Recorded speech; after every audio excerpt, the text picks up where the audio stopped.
ஈஸ்வரி சூழ்ச்சியை முறியடிச்சு தமிழ்ச்செல்வி இங்க ஜெயிச்சு காட்டினா நல்லா இருக்கும்னு நீங்க நினைச்சீங்கன்னா இந்த வீடியோக்கு ஒரு லைக் பண்ணுங்க. வாங்க வீடியோக்குள்ள போலாம். சொல்லுங்க தலைவரே, என்ன விஷயம்? அடிக்கடி என்னோட போனுக்கு ஃபோன் பண்ணாதீங்க, வீட்டுல வேற யாராவது போனை அட்டன் பண்ணிட்டாங்கன்னா பெரிய பிரச்சனை ஆயிடும் அப்படின்னு சொல்லிட்டு இங்க ஈஸ்வரி பதட்டத்தோட சொல்ல, இங்க பாரு ஈஸ்வரி, உன்கிட்ட ஒரு முக்கியமான விஷயம் பேசணும். நான் சொல்ற இடத்துக்கு சீக்கிரமா வந்து சேரு, கையில அப்படியே 2 லட்ச ரூபாய் பணத்தோட வந்து சேரு அப்படின்னு தலைவர் சொன்னதை கேட்டதும், என்ன தலைவரை சொல்றீங்க? 2 லட்ச ரூபாய் பணமா? என்கிட்ட போய் அம்புட்டு பணம் எப்படி? இங்க பாரு ஈஸ்வரி, காரியம் ஆகணும்னா சீக்கிரமா பணத்தை கொண்டு வந்து சேரு, ஏன் எதுக்குன்னு நான் நேர்ல சொல்றேன் அப்படின்னு சொல்லிட்டு எங்க நீதிமானுமே போன் வைக்கிறாரு. மறுநாள் காவியா அங்க வீட்டுல அமைதியா ரொம்ப சோகத்தோட உக்காந்துக்கிட்டு இருக்க அங்க வந்த போசோ, என்ன காவியா, தமிழ்ச்செல்வி வீட்டை விட்டு போயிட்டான்னு நீ இன்னமும் அதே வருத்தத்துல உக்காந்துக்கிட்டு இருக்கியா? ஆமா போஸு, உன்கிட்ட ஒரு முக்கியமான விஷயம் பேசணும், இங்க வா, இப்படி வந்து உக்காரு அப்படின்னு சொல்லிட்டு அங்க போஸு கிட்ட இங்க காவியா ரொம்ப அன்போடு நடந்துக்க, உடனே அங்க இருந்த போஸோ, என்ன காவியா, என்ன விஷயம்? அது வந்து உன்னால எனக்கு ஒரு முக்கியமான காரியம் ஆக வேண்டியது இருக்கு. என்ன சொல்ற? தமிழ்ச்செல்வி ரொம்ப நல்லவங்க, நீ கெட்டவனா இருக்கும்போது அவங்க உன் கண்ணுக்கு கெட்டவங்களா தெரிஞ்சாங்க. ஆனா இப்போ நீ நல்லவனா மாறிட்டதுனால உங்க அம்மா கிட்டயே தமிழ்ச்செல்வி ரொம்ப நல்லவனு நீயே உங்க அம்மா கிட்ட சர்டிபிகேட் கொடுத்த இல்லையா? அதனால தமிழ்ச்செல்வி மேல எந்த தப்பும் இல்லைன்னு நாம தான் நிரூபிச்சாகணும். உங்க அம்மா தான் தமிழ்ச்செல்வியை வீட்டை விட்டு அனுப்பியிருப்பாங்களோன்னு என் மனசுக்குள்ள ஒரு வித சந்தேகம் இருக்கு. இங்க பாரு, இப்பவே ஈஸ்வரி ஆண்டிக்கு ஃபோன் பண்ணி நீ தமிழ்ச்செல்வியை பத்தி பேசு, தமிழ்ச்செல்வி எப்படி அந்த வீட்டை விட்டு வெளியே வந்தாங்கன்னு நீ கேட்கணும். போன நீ ஸ்பீக்கர்ல வை, உன் அம்மா பேசுறத நானும் கேட்கணும். இதை மட்டும் நான் தெரிஞ்சுக்கிட்டா நீ எனக்கு உதவி பண்ணனா கண்டிப்பா நீ முழுசா திருந்திட்ட, உன் கூட நான் சேர்ந்து சந்தோஷமா வாழ்வேன் அப்படின்னு சொல்லிட்டு இங்க போசு கிட்ட காவியா சொல்ல, இவ்வளவுதானே காவியா, ஒரு பொண்ணுக்கு உதவி பண்றதுல நானுமே பெருமை தான் படுறேன் அப்படின்னு போசு சொல்ல சொல்ல இங்க காவியாவுக்கு போசு மேல ஒரு காதல் வர, இன்னொரு பக்கம் இங்க போசுமே மறுபடியும் அங்க ஈஸ்வரிக்கு ஃபோன் பண்ணி, ஹலோ அம்மா, நேத்து தான் நான் சரியா பேசல, காவியா என் பக்கத்துல இருந்ததுனால அவ முன்னாடி நான் நல்லவன் மாதிரி காட்டிக்கிட்டேன். சரி, அந்த தமிழ்ச்செல்வி எப்படிமா அந்த வீட்டை விட்டு போனா அப்படின்னு சொல்லிட்டு இங்க போசு கேட்க, அப்படி சொல்றா, எங்கடா பொண்டாட்டி தாசனா மாறி அவ பின்னாடியே போயிட்டியோன்னு நினைச்சேன். ஆனா உண்மையாலுமே போசு, நீ திருந்திட போற, அப்படி திருந்திட்டேன்னு வச்சுக்கோ, நீ என் புள்ளையே இல்லை அப்படின்னு ஈஸ்வரி பேச, சரிம்மா அதெல்லாம் இருக்கட்டும், நீ முதல்ல தமிழ்ச்செல்வி எப்படி வீட்டை விட்டு வெளியே போனாங்கிற விஷயத்த என்கிட்ட சொல்லு அப்படின்னு சொல்லிட்டு அங்க இருந்த போசு கேட்க, உடனே ஈஸ்வரி சித்ரான்னு 2 பேருமே நடந்த எல்லாத்தையும் ஒண்ணு விடாம சொல்ல, என்னம்மா சொல்ற? ஐஸ்வர்யா தமிழ்ச்செல்வி குரல்ல ஃபோன் பண்ணி அந்த செல்லப்பாண்டி கிட்ட ஃபோன் பேசினாளா? அப்படியாம்மா, மிமிக்ரிலாம் பண்ணுவாளா? எப்படியோ அந்த தமிழ்ச்செல்வி வீட்டை விட்டு போயிட்டா, எனக்கு அதுவே ரொம்ப சந்தோஷம்தான் அப்படின்னு சொல்லிட்டு போசு ஃபோனை வைக்க, போதுமா காவியா, நீ சொன்ன மாதிரியே என் அம்மா கிட்ட எல்லா விஷயத்தையும் கேட்டுட்டேன், இப்போ உனக்கு திருப்தி தானே? போசு, நீ இந்த அளவுக்கு எனக்கு உதவி பண்ணுவேன்னு நான் நினைச்சு கூட பார்க்கல, எனக்கு இது போதும், சரி நீ போ, அப்புறமா நான் வந்து உன்கிட்ட ரூம்ல பேசுறேன் அப்படின்னு சொல்லிட்டு அங்க போஸை அனுப்பி விட்டுட்டு இன்னொரு பக்கம் இங்க காவியா அங்க தமிழ்ச்செல்விக்கு ஃபோன் பண்றாங்க. ஹலோ தமிழ்ச்செல்வி, எங்க இருக்கீங்க? அது வந்து காலேஜுக்கு பஸ்ஸில் போய்கிட்டு இருக்கேன். என்ன சொல்கிறீங்க, பஸ் இல்லையா? சொல்லியிருந்தா நான் உங்களுக்கு கேப் ஏதாவது அரேஞ்ச் பண்ணி கொடுத்துருப்பேன்ல அப்படின்னு சொல்லிட்டு இங்கே காவியை சொல்ல, இல்லை இல்லை, எனக்கு யாருடைய உதவியும் வேண்டாம், நான் என்னோட வேலையை நான் பார்த்துக்கிறேன், நீங்கள் சொல்லுங்கள் காவியா, எதுக்காக ஃபோன் பண்ணியிருந்தீங்க அப்படின்னு சொல்லிட்டு இங்கே தமிழ்ச்செல்வி ஒரு பக்கம் சொல்ல, உடனே காவியாவோ, ஈஸ்வரி தான் திட்டம் போட்டு ஐஸ்வர்யாவை மிமிக்ரியில் உங்கள் அப்பா கிட்ட பேச வச்சது, உங்களோட ஃபோனை அவங்க தான் திருடி இருக்காங்க அப்படிங்கிற ஒட்டுமொத்த விஷயத்தையும் இங்கே போஸு கிட்ட ஈஸ்வரி ஆண்டி ஃபோன் பண்ணி பேசினதை நான் என்னோட காதால் கேட்டேன், அதை நான் வாய்ஸ் ரெக்கார்ட் பண்ணி வச்சுருக்கேன், உங்களுக்கு வாட்ஸ்அப்பில் சென்ட் பண்ணுறேன், நீங்கள் அதை கேட்டு பாருங்கள் அப்படின்னு இங்கே காவியா சொல்லிட்டு அந்த வாய்ஸ் ரெக்கார்டையும் அங்கே தமிழ்ச்செல்விக்கு அனுப்பி வைக்க, தமிழ்ச்செல்விக்கோ அந்த வாய்ஸ் ரெக்கார்டை கேட்டு அப்படியே ரொம்ப அதிர்ச்சி ஆகுது. கொஞ்ச நேரத்தில் தமிழ்ச்செல்வி பஸ்ஸில் இருந்து இறங்கி பஸ் ஸ்டாப்பில் நின்றுக்கிட்டு இருக்க, அதே நேரம் ஈஸ்வரி அங்கே நீதிமான் காரில் போகிறத இங்கே தமிழ்ச்செல்வி பார்த்துடுறாங்க. ஈஸ்வரி எதுக்காக தேவையில்லாம நீதிமான் கூட கார்ல போகணும்? இல்லையே, இதுல எது தப்பா இருக்க மாதிரியே இருக்கே அப்படின்னு சொல்லிட்டு இங்க தமிழ்ச்செல்வி ரொம்ப குழப்பத்தோட, கண்டிப்பா இவங்களை ஃபாலோ பண்ணிக்கிட்டு போனா ஒரு உண்மை தெரியும், இவங்க தானே என்னை வீட்டை விட்டு அனுப்புனது, ஆதாரம் கண்டிப்பா கிடைச்சாதான் நாம போய் அந்த சேது கிட்ட பேச முடியும் அப்படின்னு சொல்லிட்டு இங்க தமிழ்ச்செல்வி மனசுக்குள்ள ஒரு முடிவு எடுத்துக்கிட்டு போய்கிட்டு இருந்த ஒரு ஆட்டோவை நிறுத்தி அந்த ஆட்டோல ஏறி அங்க நீதிமானோட காரை ஃபாலோ பண்ணிக்கிட்டு போறாங்க. தலைவரே, திடீர்னு 2 லட்ச ரூபாய் பணத்தை கேட்டீங்க, அதனாலதான் எடுத்துக்கிட்டு வந்திருக்கேன். ஆமா, ஏன் எதுக்குன்னு கேட்டாலும் எந்த பதிலும் சொல்ல மாட்டேங்கிறீங்களே அப்படின்னு சொல்லிட்டு ஈஸ்வரி கேட்க, உடனே அங்க இருந்த நீதிமான் இருந்துகிட்டு, இங்க பாருங்க ஈஸ்வரி, கொஞ்ச நாளைக்கு முன்னாடி அந்த ராஜாங்கத்தை நாம ஜெயிலுக்கு அனுப்பிட்டோம். ஆனா அந்த ராஜாங்கம் மறுபடியும் வீட்டுக்கு வரக்கூடாதுல, அவனோட பதவி மறுபடியும் அவனுக்கு கிடைக்க கூடாதுல. அதனால எனக்கு தெரிஞ்ச இன்ஸ்பெக்டர் அந்த ஸ்டேஷன்ல இருக்காரு. கொஞ்சம் பணம் கொடுத்தா கண்டிப்பா சட்டம் அது இதுன்னு எது போனாலும் அந்த ராஜாங்கம் வெளியே வர முடியாது.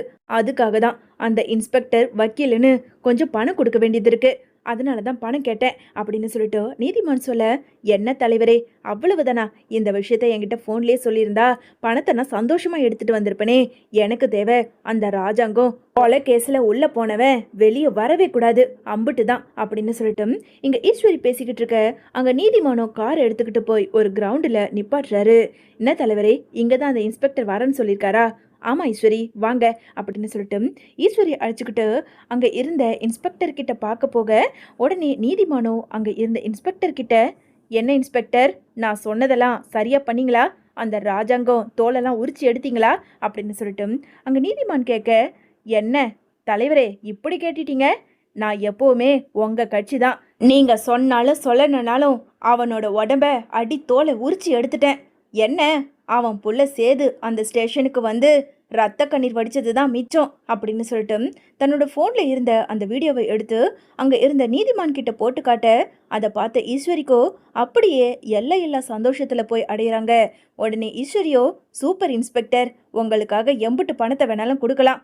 தலைவரே இந்தாங்க, இந்த பணத்தை உங்க கையால இந்த இன்ஸ்பெக்டர் கிட்ட கொடுங்க அப்படின்னு சொல்லிட்டு ஈஸ்வரியோ நீதிமானோ அந்த பணத்தை இன்ஸ்பெக்டர் கிட்ட கொடுக்க, பின்னாடியே ஃபாலோ பண்ணிக்கிட்டு வந்த தமிழ்ச்செல்வியோ மறைஞ்சிருந்து அங்க நடக்கிற எல்லா விஷயத்தையும் தன்னோட போன்ல வீடியோ எடுத்துக்கிறாங்க. இது போதும், இந்த ஈஸ்வரி சேர்ந்து தான் கடைசியில் என்னோட வாழ்க்கையவே கெடுத்திருக்காளா? இது தெரியாம அந்த சேது நான் தான் தப்பு பண்ணேன்னு சொல்லி என்னையே வீட்டை விட்டு துரத்திருக்கான். கண்டிப்பா அவங்களுக்கெல்லாம் நான் சரியான பதிலடி கொடுக்காம நான் விடவே மாட்டேன், இப்பவே போறேன் அப்படின்னு சொல்லிட்டு தமிழ்ச்செல்வி அந்த ஆதாரத்தோட நேரா அங்க ராஜாங்கத்தோட வீட்டுக்கு போக, இன்னொரு பக்கம் தமிழ்ச்செல்வி போறதுக்கு முன்னாடியே அங்க ஈஸ்வரியுமே நீதிமான பார்த்துட்டு நேரா வீட்டுக்கு போயிடுறாங்க. தமிழ்ச்செல்வி வீட்டு வாசலுக்கு கதவை திறந்துக்கிட்டு வர்றதை பார்த்ததும் அங்க இருந்த சித்ராவோ வேக வேகமா போய், அம்மா அம்மா கொஞ்சம் வெளியே வாயேன், அந்த தமிழ்ச்செல்வி என்னன்னு தெரியல வீட்டை விட்டு போனவ மறுபடியும் வீட்டுக்கு வராமா அப்படின்னு சொல்லிட்டு சித்ரா சொல்ல, என்னடி சொல்ற, அவளையெல்லாம் வீட்டுக்குள்ள விடவே கூடாதுடி, அவளை வாசல்லி துரத்தி விடணும் அப்படின்னு சொல்லிட்டு எங்க ஈஸ்வரி வேக வேகமா வெளியே வராங்க. வெளியே வந்த ஈஸ்வரியோ அங்க தமிழ்ச்செல்வியை பார்த்து, ஏய் என்னடி வீட்டுக்குள்ள வர, என்னமோ ரோஷப்பட்டு அவ்வளோ வார்த்தைகளை விட்டு இந்த குடும்பத்துக்கும் இந்த உறவுக்கும் எந்த உறவும் சம்மந்தமும் இல்லைன்னு சொல்லிட்டு நீ பாட்டுக்குன்னு போன, இப்போ என்னமோ வெக்கம் கெட்டு போய் இங்க வந்து நிக்கிற, எதுக்குடி வந்த, இங்கிருந்து வெளியே போடி அப்படின்னு சொல்லிட்டு இங்க ஈஸ்வரி ரொம்ப கோபத்தோட பேச, போதும் நிறுத்துறீங்களா, நான் உங்களை பார்க்க வரல, இந்த வீட்டில் சேதுன்னு ஒருத்தர் இருக்காரே கல்லு மனசு, அந்த ஆள் எங்க, அந்த ஆளை வெளியே கூப்பிடுங்க அப்படின்னு சொல்லிட்டு தமிழ்ச்செல்வி குரல் கொடுக்க, இங்க சேது அப்பத்தா மோகனானு எல்லாருமே வெளியே வராங்க. ஏய் எதுக்காகடி இப்போ வீட்டுக்கு வந்த, ஒழுங்கு மரியாதையா வெளியே போடி, என் அப்பா ஜெயிலுக்கு போன காரணமானவில்லை நீ தான், எப்படி நீ என் வீட்டுக்கு வரலாம் அப்படின்னு சொல்லிட்டு இங்க சேது ரொம்ப கோவத்தோட பேச, அப்படி கேளு சேது, இவளை நீ வரத்துக்கு முன்னாடி நான் அந்த வார்த்தை தான் கேட்டேன், ஆனா என்னையே சீப்போங்கிற மாதிரியில ஒரு பார்வை பார்த்துட்டு நீ தான் வரணும்னு சொல்றா, நீயே நல்ல 4 வார்த்தை கேட்டு இவளை முதல்ல இங்கேருந்து அனுப்பு அப்படின்னு ஈஸ்வரி சொல்ல, யாரும் என்னை அனுப்ப தேவையில்ல, நான் வந்திருக்கிறதே உங்களை பற்றி சொல்கிறதுக்கு தான்.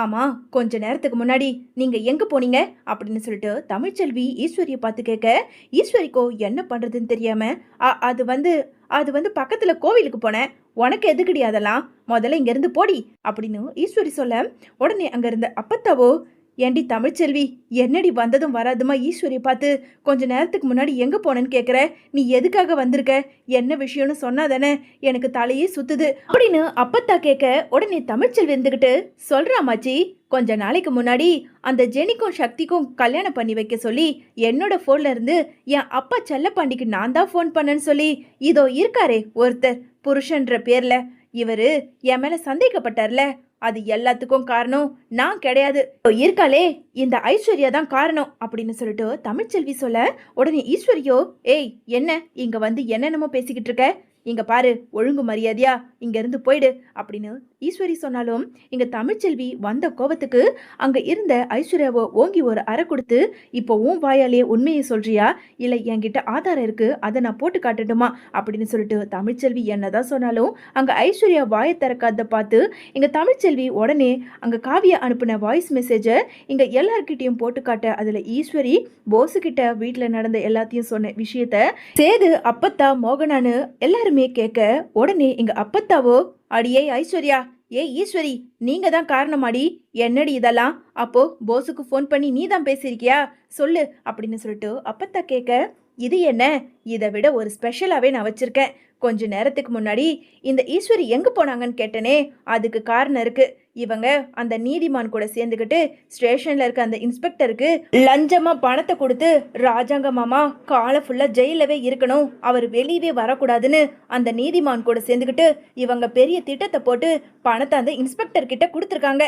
நீங்களே இந்த வீடியோவை பாருங்க அப்படின்னு சொல்லிட்டு இங்க தமிழ்ச்செல்வி அங்க இருந்த சேது அப்பத்தா மோகனானு எல்லார்கிட்டயும் அந்த வீடியோவை காட்ட அதையும் பார்த்து ரொம்ப அதிர்ச்சியாகி உடனே இங்க சேது இருந்துகிட்டு, என்ன சித்தி இதெல்லாம் உண்மையா அப்படின்னு சொல்லிட்டு ரொம்ப கோபத்தோட கேட்க, சேது அதெல்லாம் இல்லப்பா, இவ ஏதோ எங்களை ஏமாத்துறா, எங்க மேல பழிய போடுறா. என்னது பழிய போடுறனா, கொஞ்சம் கூட வெக்கமே இல்லாம வாய் கூசாம இப்படியெல்லாம் பேசவே பேசாதீங்க. எல்லாத்தையும் தெரிஞ்சுக்கிட்டு தான் நான் இங்க வந்து நிக்கிறேன். காவியாவுக்கும் எல்லா உண்மையும் தெரியும். இன்னும் கொஞ்ச நேரத்துல காவியா இங்க வருவா அப்படின்னு சொல்லிட்டு இந்த தமிழ்ச்செல்வி ரொம்ப கோபத்தோடவே பேசிக்கிட்டு இருக்காங்க.